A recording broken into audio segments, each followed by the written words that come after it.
Next, we have Padma Puran. Ms. Kiran Yadav will be sharing her thoughts on this project. She is a known voice in the contemporary Hindi literature scene. She has published 6 collections of poetry, ghazals, and nazms, including Yadon Ke Kinare, which was selected by the Hindi Academy. Her works have appeared in leading national journals and magazines. Ma'am. नमस्कार आप सभी को। और पद्म पुराण जो जैन रामायण पर आधारित एक महाकाव्य पुस्तक है, आचार्य रविशेन द्वारा रचित यह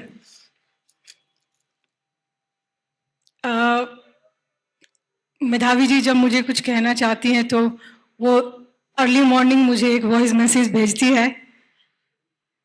तो ऐसे ही मुझे उनका एक सुबह वॉइस मैसेज आया कि हम पद्म पुराण पर कुछ काम करना चाहते हैं और चाहते हैं बच्चों के लिए कुछ प्रेरक कहानियां पद्म पुराण से निकालें और उस पर काम करें। तो मैं चाहती हूं कि आप उसमें मेरी सहयोगी रहें और 1-2 दिन का वक्त है आपके पास, आप सोचकर बताइए। मैंने उस मैसेज को एक बार पढ़ा, दोबारा सुना, कई बार सुना और सुनने के बाद मुझे लगा कि इसमें भी कोई 1-2 दिन सोचने वाली बात है, कोई सोचने वाली बात नहीं है। क्योंकि मुझे धार्मिक किताबें पढ़ना और उनसे कुछ सीखना ये मेरी बचपन से ही रुचि रही है। तो मैंने कुछ देर बाद उनको मैसेज भेजा कि मैं इस पर काम करूंगी आपके साथ, आप मार्गदर्शन करती रहें, उस पर बताती रहें और मैं वैसे ही उस पर काम करूंगी। तो बस ऐसे ही उसकी यात्रा शुरू हुई। और शुरुआत में तो बहुत मतलब कुछ आइडियाज ही नहीं आ रहे थे कि क्या करें, बहुत कुछ किया, ऐसे महीना भर मिलते रहे, बात करते रहे, कोई मतलब रास्ता नहीं निकला। फिर अचानक से उनका एक बार ज़्यादा ही कुछ अच्छे हमारे पास विचार आ गए, थॉट्स आ गए, आपस में शेयर किए और बस फिर इस किताब की यात्रा शुरू हो गई। किताब पढ़ने के बाद मेरा हमेशा से पढ़ने का एक ये रहा है कि पहले मैं शुरुआत से पढ़ती हूँ, फिर थोड़ा बीच में से पढ़ती हूँ, फिर पीछे से पढ़ती हूँ। जैसे हमारे सामने खाने की प्लेट हो और उसमें तरह तरह का भोजन हो, तो हम 2 रोटी खाते हैं, सब्जी खाते हैं, लेकिन एक खाकर हमारा पेट भर जाता है तो हम उस तरफ नहीं जाते हैं। तो मैंने एक एक बाइट आगे से पढ़ा, पीछे से पढ़ा, बीच में से पढ़ा, तो सारा पुस्तक खंगाल दिया पढ़ के। तो उससे मुझे इतना अच्छा लगा पढ़ने के बाद कि फिर हमने कहा कि अब सीरीज में इस पे काम करते हैं।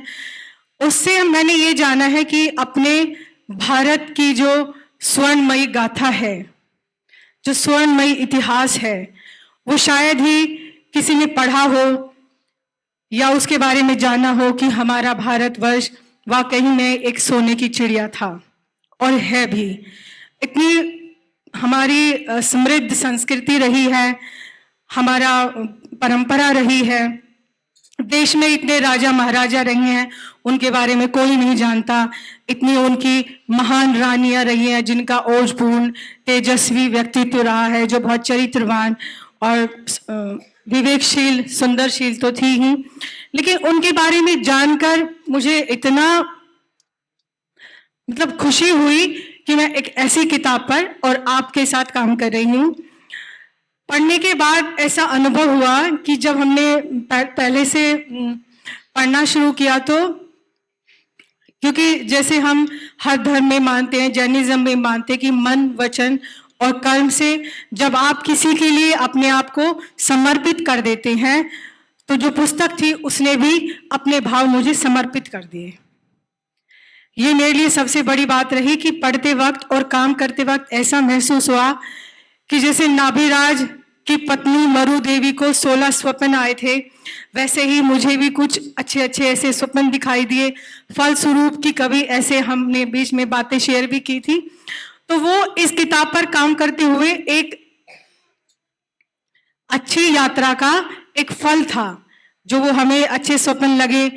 हमने पढ़ा तो ऐसे लगा कि हम भी महावीर भगवान के संवत्सरण में बैठे हैं, उपदेश सुन रहे हैं, और वो ऋषभदेव भगवान जी यहाँ कहीं किताबों में नहीं है, जब हम उन्हें याद करते हैं वो ऐसे लगता है हमारे आसपास विचर रहे हैं, हम उन्हें महसूस कर रहे हैं।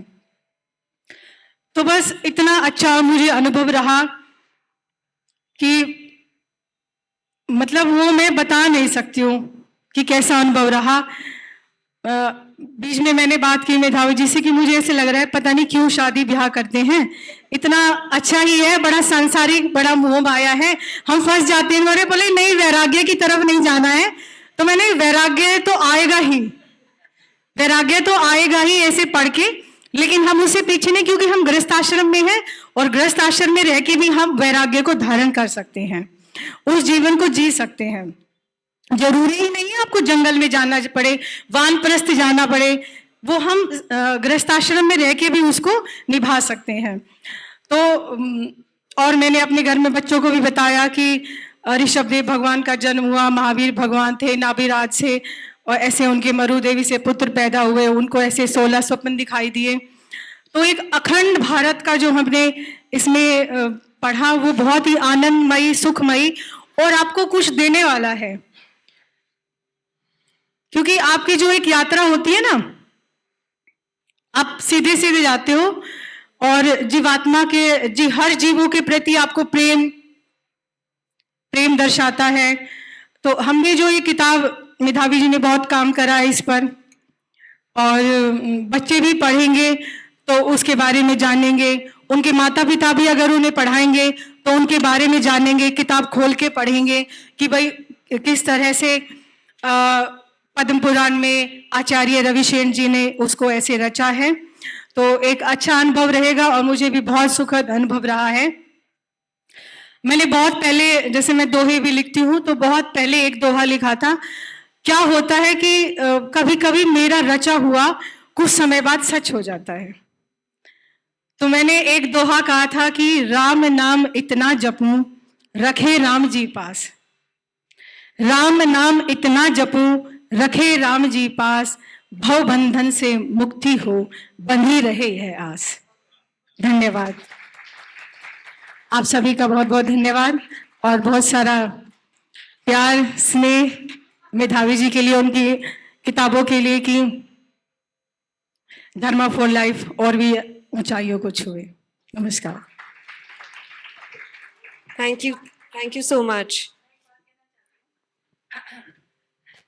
कई बार क्या होता है कि हम लोग कोई प्रोजेक्ट शुरू करते हैं और ना, क्योंकि टीम वर्क होता है हर प्रोजेक्ट, आपकी टीम अगर ऐसी हो कि वो पीछे रहे तो आप एज अ लीडर मोटिवेट करोगे कि आओ आओ करो। और कई बार टीम ऐसी होती है कि आपके पास टाइम नहीं है बट आपकी टीम कह रही है कि ये कर दिया और बताओ, ये कर दिया और बताओ। किरण ने मुझे ऐसे लगाए रखा इस काम में कि नहीं तो इस टाइम पर मेरी व्यस्तता के चलते हुए ये प्रोजेक्ट संभव नहीं था, बट किरण ने जल्दी से जल्दी काम करते करते मुझे पुश करती रही और आज प्रोजेक्ट आपके सामने। पहली झलक